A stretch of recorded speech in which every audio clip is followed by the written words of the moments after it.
My mind is still blown from that experience. I thought, as far as an overall fan experience, we've seen that type of atmosphere in the SEC and other stadiums around the country, but now you've got it right here in Austin, Texas, at DKR. What was your impression? Because that was just a small sample of what all occurred in that stadium, the debut of the lights, the drone show, everything. It was all good, man. First of all, I'm Stevie Lee.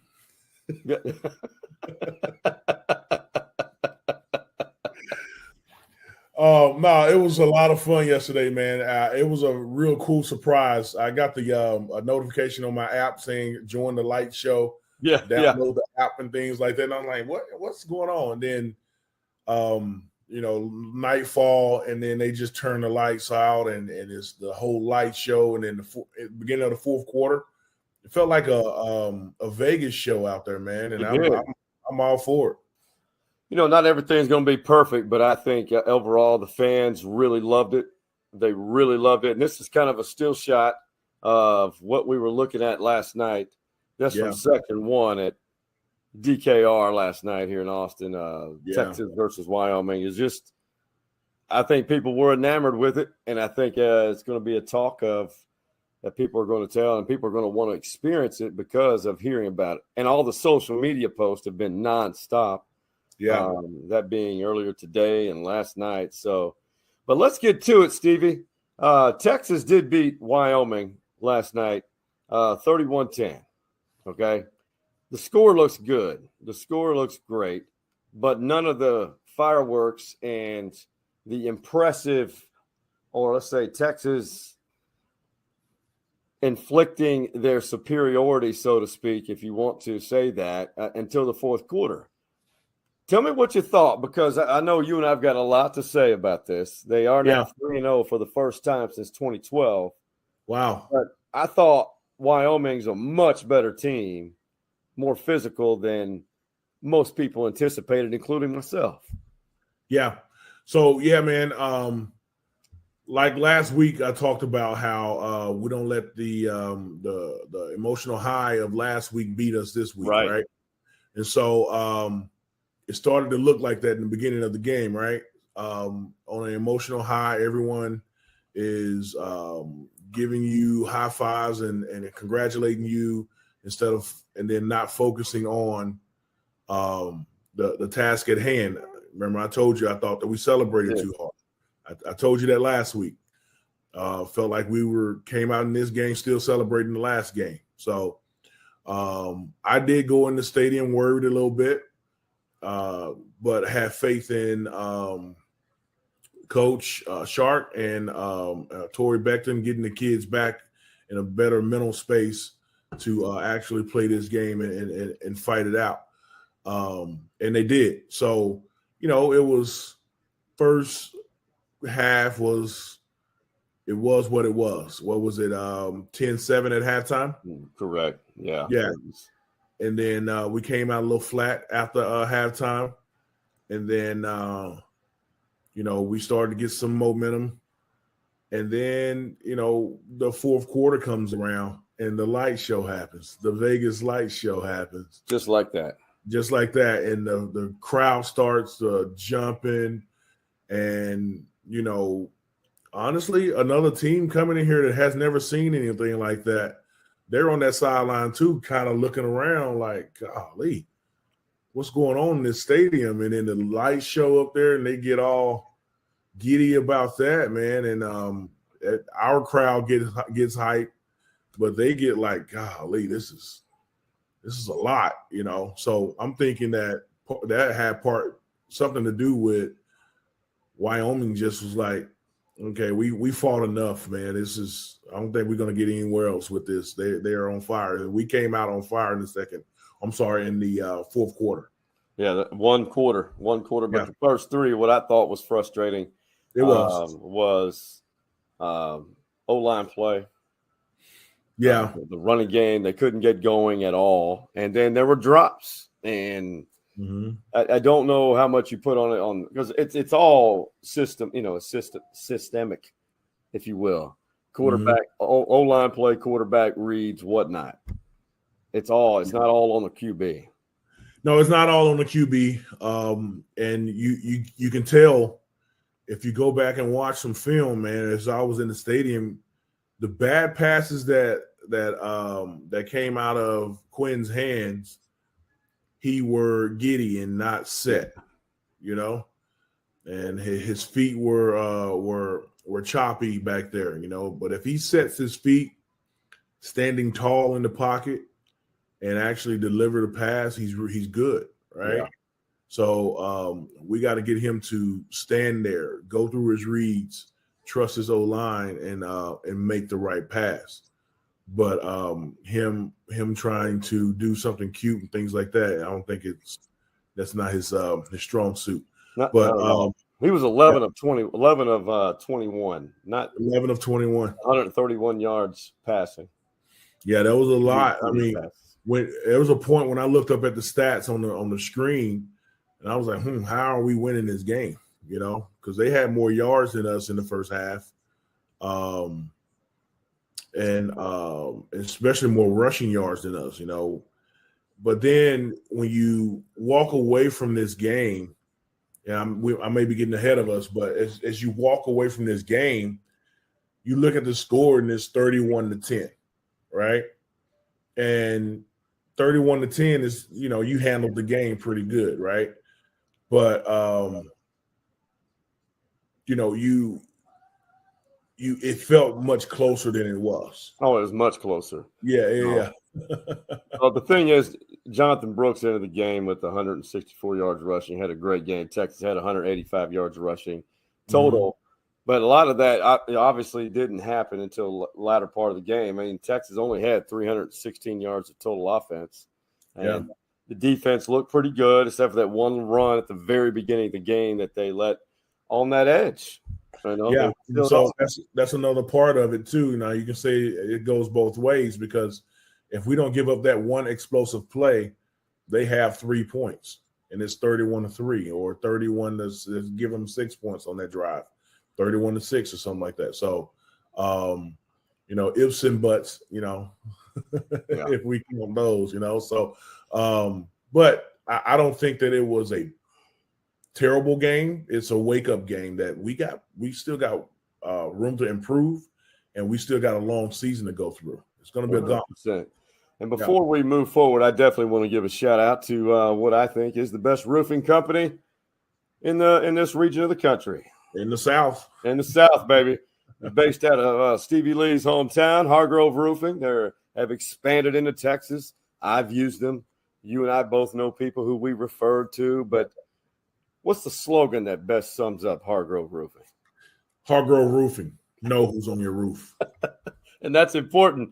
And they jumped in the NIL arena, and we will find out more about that during our quick break between the first and second segments. Now, your last year of eligibility as a Texas defensive lineman was 04, but you were around for 05, the program. The funny thing about it, Sark, he's really in tune not only with himself but and his coaches, but the history. He made the team watch the documentary about the 05 team. And after Texas, that signature win that they had that season was at Ohio State, just like Alabama last week.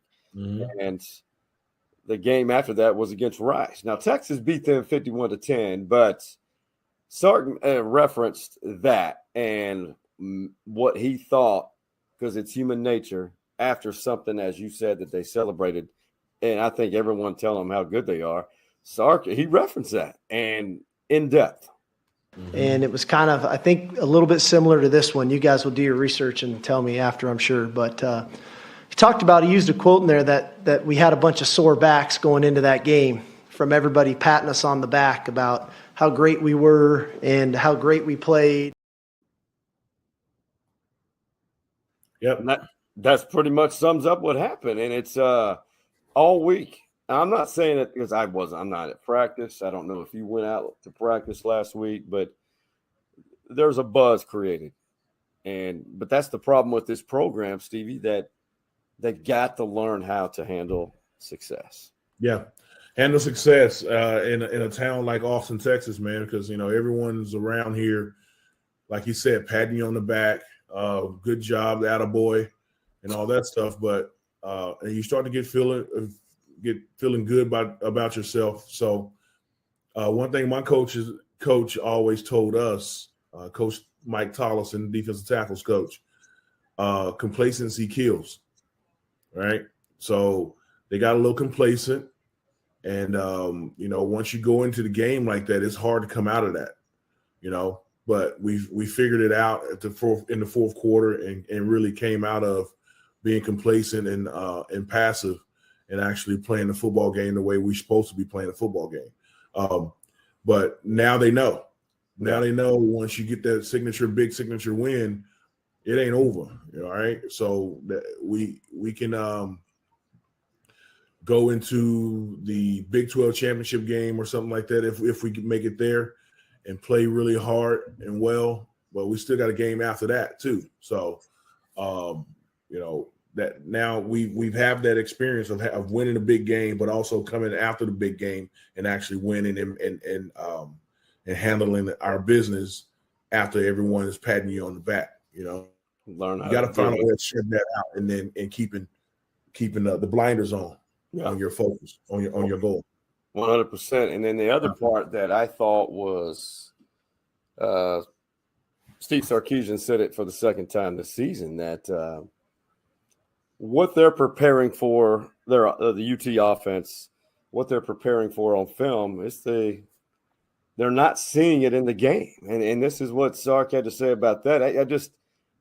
I can't wait to have your thoughts because you played on the defensive side of the ball.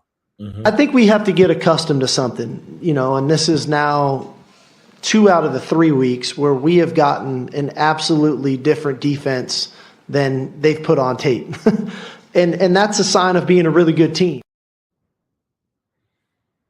Yeah. So, I can't wait. I mean, have you been on that side where maybe you guys have a defensive scheme for an opponent when you were at Texas that there's a good chance they didn't see it on film? On the defensive side, on the teams that I played on, no. We had different packages for different teams. Like when we play Texas Tech, we'll throw the ball 90% of the time. Yeah. We had a different package for that, but it was still our defense. And then if we played someone like OU that would try to be balanced, we still had our defense with different types of plays and packages and things like that. So it's throwing a whole new defense at someone. No, we never did that. No. But we did different schemes out of our base defense, but I can see what he's saying. Everyone throwing a kitchen sink at someone, and he's right. When you're that good, they're going to try to pull out all the stops. And they want to hide everything. And once they play you, bring everything, throw everything at you, to confuse you. And actually, it worked a little bit. So there's something that the coaches have to get in the film room and actually the war room, I'll call it, and actually figure that out because we pay them a lot of money to figure that out. So they are at that pay grade where they've got to think ahead, of what potential. So now that's Rice and Wyoming, and Oscar Giles, former Longhorn and former Longhorn assistant coach. Yeah, he's on that defensive staff at Wyoming, so I'm sure there was part of that, scheming for Texas. But I'm sure. Yeah, Oscar's a good guy too, man. I hated to see him leave. Yeah, I hated to see him leave. He's Texas through and through. He's all Texas. But, he has to go and make some money for his family. So we let him go. He's okay to go and make a check at Wyoming. But, man, he is a player from Texas and then came back and was an assistant coach here. That is actually almost a dream that you want to do. If you're a college coach, just come back to your big-time college school to coach here. But he's a great guy. Even, how good of a player and coach he is, he's just a great guy. 100%. Big smile. But Wyoming's going to win some games this year. They are. Out of my mind. They're going to win a lot more. I mean, don't forget, they did beat Texas Tech in a I believe, an overtime game. It was a shootout in Laramie. So a lot of people, obviously, the big headline was the handshake in Colorado. Now, what a great game, man! I got home just in time for the last part of the fourth quarter last night for Colorado State. And it ended up being a 43-35 Colorado win in 2 overtimes in Boulder. ESPN Game Day was there. Earlier in the week, Jay Norvell had said something to the media, friend of mine, and said something like, to the point, my mom always taught me when I talked to another man to remove my hat and my glasses. Well, being the guy that Deion is, use that to motivate his team. He said, this is now personal. And then he said, y'all keep the cameras rolling after the game. And it was alluding to the handshake. I think there wasn't anything for cameras to be rolling. You be the judge.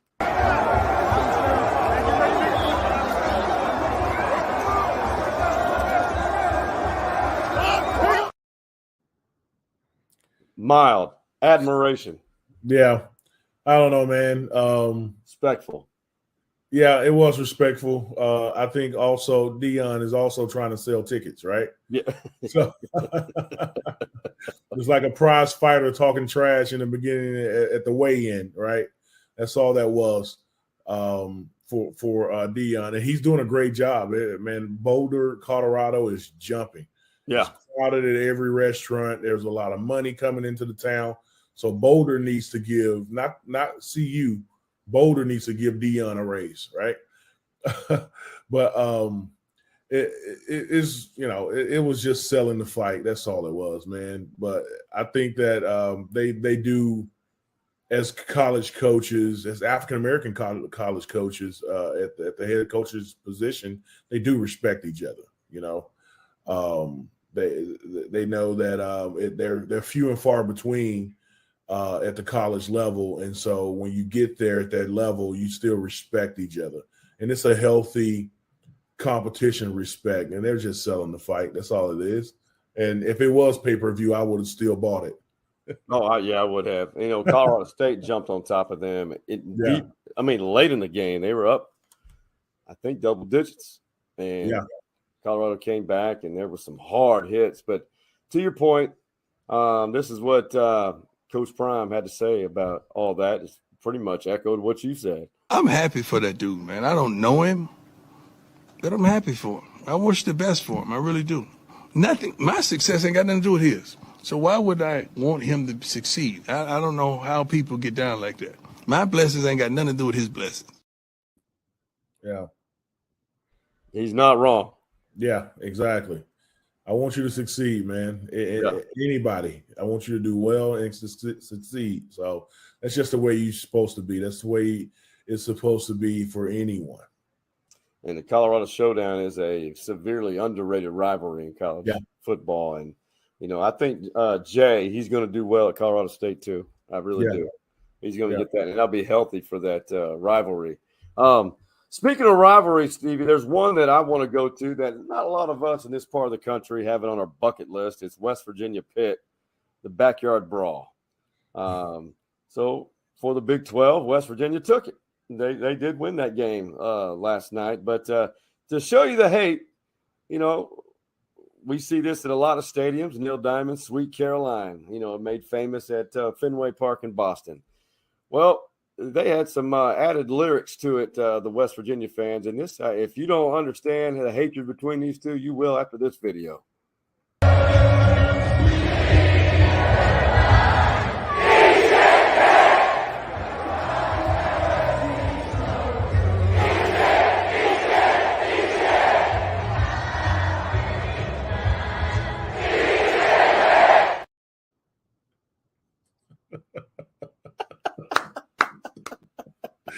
Oh, that's good stuff, man. Hey, man, welcome to college football. It's back, baby. It's the most beautiful thing. There's nothing better than the traditions, the atmospheres, and all of the environments, everything that goes along with college football. Yeah, man. The tailgating, the getting into the stadium, and everyone wearing the colors together, and all of a sudden we're all together, no matter what your background is, no matter where you're from, no matter your race, color, or creed. None. We're all the same, and they all band together for one cause to tell Pitt to have a certain cuisine. Cuisine. Excrement. Yeah. I think, speaking of rivalries, I think Texas and OU are on a crash course to enter that game undefeated. Mm-hmm. Texas opens the Big 12 season just next Saturday against Baylor. They'll be up in Waco, and that's not going to be an easy game ever in Waco because, again, those people hate Texas. Baylor hates Texas. But Oklahoma beat Tulsa. And Shark, they may see a whole nother defense then, too. Yeah, they're going to see another defense every week. They'll see a whole nother defense that they've never seen on film right then. And he should expect that. Defensive staff should expect that. So there you go. You know that's going to happen, so prepare for it. Yeah, you kind of have to. So Texas does not play Oklahoma State this year. They're 2-1, and they've struggled. They've got some quarterback issues. So Major Applewhite, also from Louisiana, was your quarterback, one of your quarterbacks while you were at Texas. He's the offensive coordinator at the University of South Alabama. They stopped a mud hole in the Fighting Gundies in Stillwater, 30-7. The Fighting Gundies? Fighting Gundies. They didn't have a lot of fight.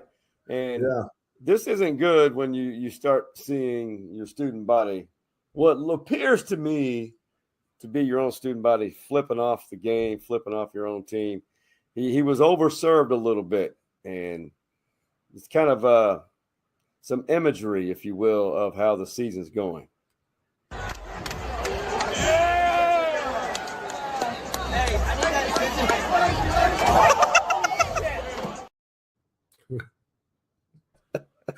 Once again, man, I love college football, man. All the characters, all the outfits, the game day fits, so to speak. He had on overalls, man. Overalls. No shirt. Yeah, man. No shirt. I'm glad he caught himself, though. I know it. So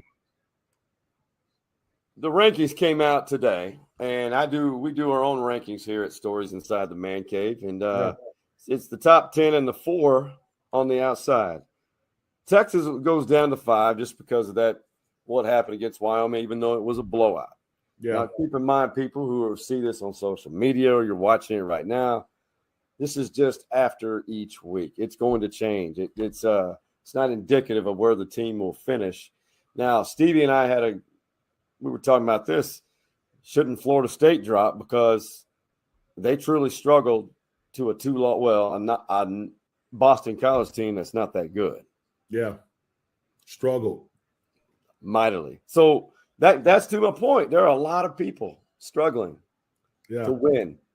You don't see a lot of blowouts unless they're playing non-Power 5 teams. Right. There's parity in college football, but Florida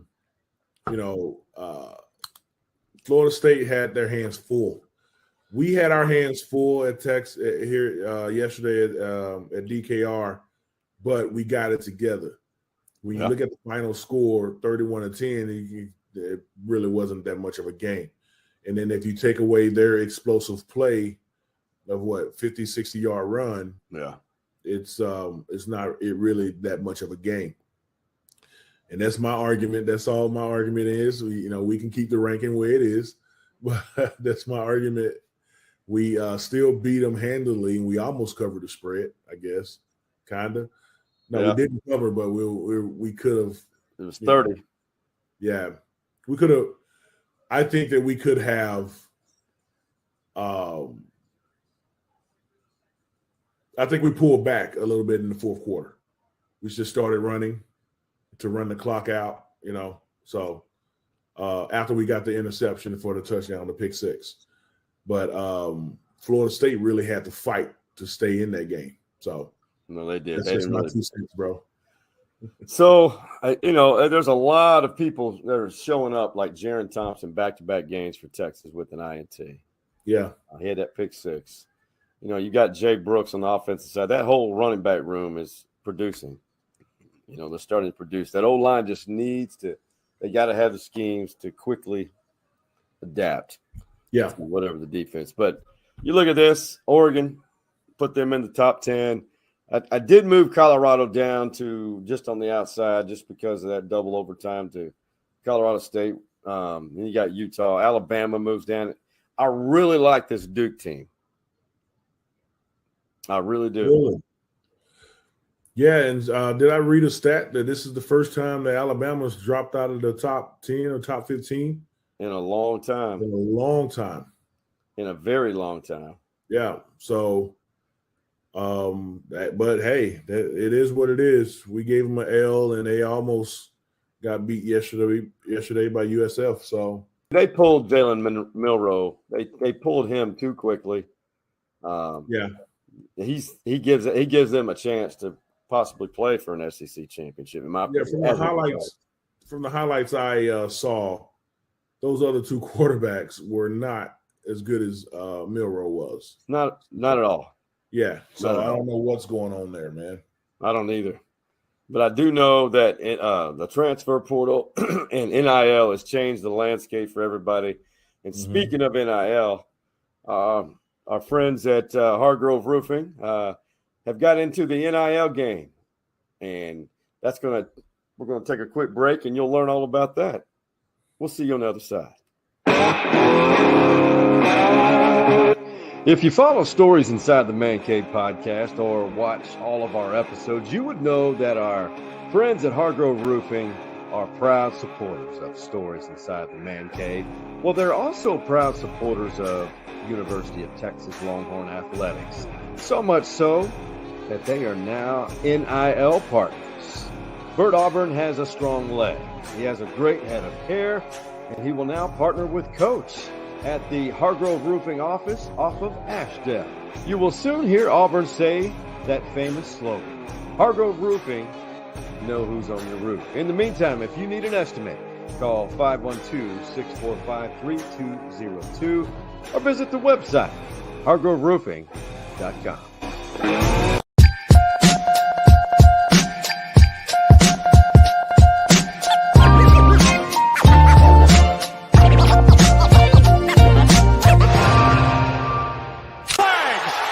Inside the 30, hits the Jets, and he's gonna go! Jets win it! Touchdown, rookie Xavier Gibson! Give it to my mom. How proud do you think your mom is right now? Have you been able to talk to her? She probably at home going crazy right now. But I'm going to call her as soon as I get done with this and go talk to her. That's good. Lee, love it. You texted me as well as 4 or 5 others. Everybody, I guess I'm the SFA ambassador to this part of Texas, but man, that meant a lot. You texted on other people. Axum Jacks, that's all I got to say. Xavier Gibson just didn't have a lot of offers out of Woodrow Wilson High School. He was going to go to SMU to be a DB. Stephen F. said, we can utilize you specialties and as a receiver. And all the kid did was just become an All-American and All-Conference Player of the Year twice, I think. That's awesome. That's awesome. I thought that was really neat for him to be featured on Hard Knocks. Yeah. On making the team. And then the very first Live Bullets game, he goes and do a walk-off touchdown. I thought that was pretty neat for him, man. Good for that kid. I love it. You know, that kind of is a transition. In seconds, we're going to dedicate this second segment just because certain things happen. We're going to have a Stephen F. Austin Lumberjack thing. You know, you're not far from Natchitoches, Louisiana, where you're from. Yep. Where Northwestern State is. There's a young man from Taylor, Texas. I think he spent part of his time in Round Rock, named Jarvis Anderson. He's hearing impaired. He's an incredibly smart young man. Great family. They moved out to Taylor. Great defensive back, great receiver, great everything. Incredible track athlete. Stephen F. Austin was the first to offer him, and they stuck beside him. Well, in that game yesterday in Natchitoches against Northwestern State, Stephen F. Austin blew them out, but this happened. It is amazing. Locust, no, crickets. Another deep shot down the field. That one is intercepted. Yes, it is. I think it is. You're correct, Patrick. Right there on the sideline. What a heck of an interception there. Just in trail technique on and by the way, guess who it is, Gary? Jarvis Anderson. That's awesome. How about that? I think first of many for that young man. Obviously sign language. And he always carries a smile and he trains hard. And Stephen F. Austin is going to let him play both football and run track. Oh, awesome. And that's pretty significant. So also the one of the hardest hits yesterday that I saw, you probably saw others. I'll say next to that USF running back running over the Alabama linebacker, this poor hapless punter for Northwestern State. I hope he's doing well today. Punted for the first 2 weeks. Snap goes right over his head. And this is a disaster. Ball pops right up in the air. That could be targeting. This will be scooped and scored. Oh, my goodness. Wow. You got to keep your head on a swivel, son. Yeah. Do you know if they got called targeting? I don't think so because the final was 41-7. And oh, my goodness. And it just poured on. It's funny, Steve, you may remember it growing up in Shreveport a little bit. Stephen F. Austin in Northwestern State used to play for the biggest trophy in college football. Called Chief Caddo. Big 6'7" wooden Indian, Native American. Yeah. Weighed 320 pounds. Up until 2019, they changed conferences. They stopped playing. And so been some, and I get it, there's been some, the Caddo Indian tribe, I think they're based out of Oklahoma. They wanted to it discontinued. Mm-hmm. So the story is Chief Caddo had two sons, Nacogdoches and Natchitoches. He told one son to go east one day, the other one go west for one day. And the legend has it's out Nacogdoches and Natchitoches. That's where they set up, and that's where they called home. Okay, is that true, or is that an old folks' tale? I think it's just a legend, but I'm going to say I have believed it since 1993. Well, that's good stuff, man. Yeah, Natchitoches is about 45 to 60 minutes south of Shreveport, man. And in fact, I have family there. It's a beautiful town. It's a beautiful town. We go, me and my family here, we leave here and go for Thanksgiving every year to Shreveport. And then we spend the day after Thanksgiving is when they light the lights on Cane River. That's in right. Natchitoches. Yeah. They light the Christmas lights and have a huge fireworks show and light show. And we go down there and spend, and then they keep all the shops open, late at night. And we have hot chocolate with the girls and walk up and down and do some shopping. And so we love Natchitoches, Louisiana. So I guess we're part of the rivalry, man. That's right. That's real. It's amazing over there. And it's, both the towns have some deep history. And they have some cool universities that represent the town, Yeah. Stephen F. Austin and Northwestern State University. And Northwestern State has a pretty cool older stadium. Yeah. And they used to pack that thing. I don't think they do anymore. Nah, yeah. But it's pretty cool to see those two rivals get together. And it's good for college football. Once again, I love college football at all levels. It doesn't have to be just the Power Fives, man. It's rivalries at all levels, and it's passion at all levels. It is. It really is. And I've been to many of those, either with the team, traveling with the team, or as a media member. Yeah. Chief is a big deal, getting Chief Caddo, but it's stored away somewhere in Nacogdoches, I'm pretty sure, in a closet it's on the football office there at Stephen F. Austin. Yeah. But here's what they did, because he was made out of the chief, which is supposed to honor the Caddo Indians, the tribe. It's made out of a big pine.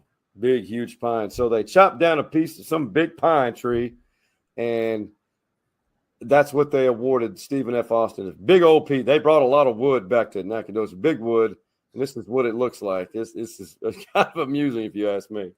Don't get hurt. Don't get hurt. Don't get hurt.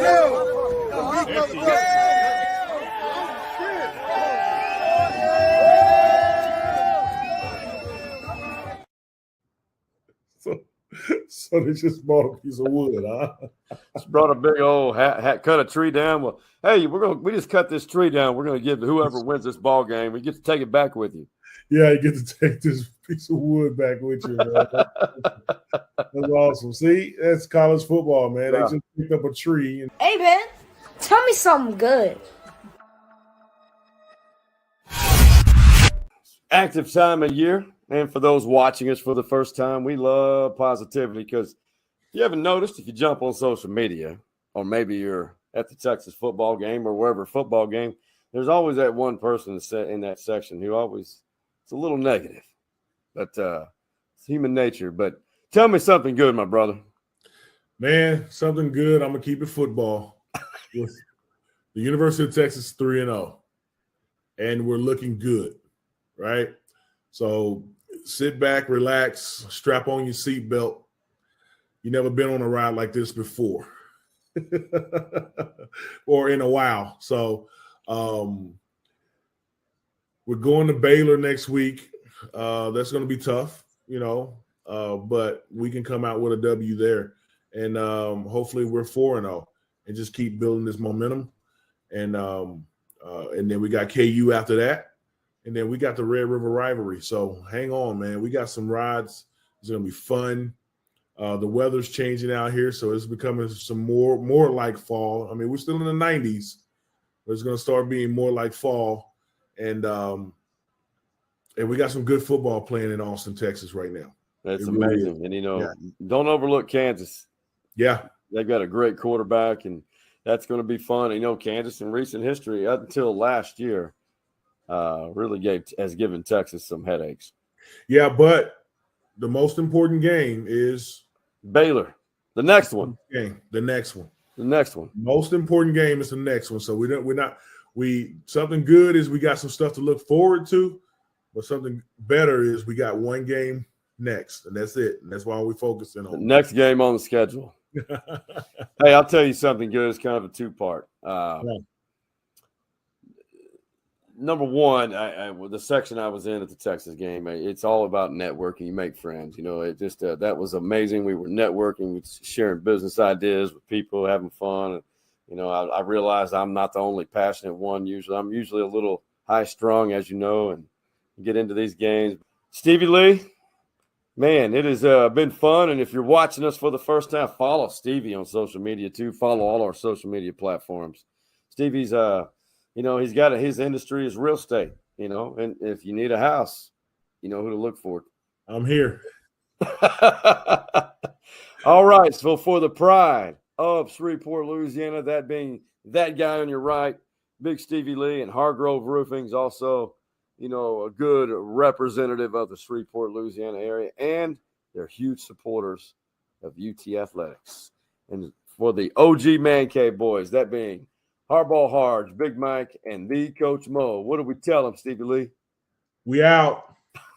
You see the drippy, I'm fitted up. Hop in my car and the giddy up. Get out.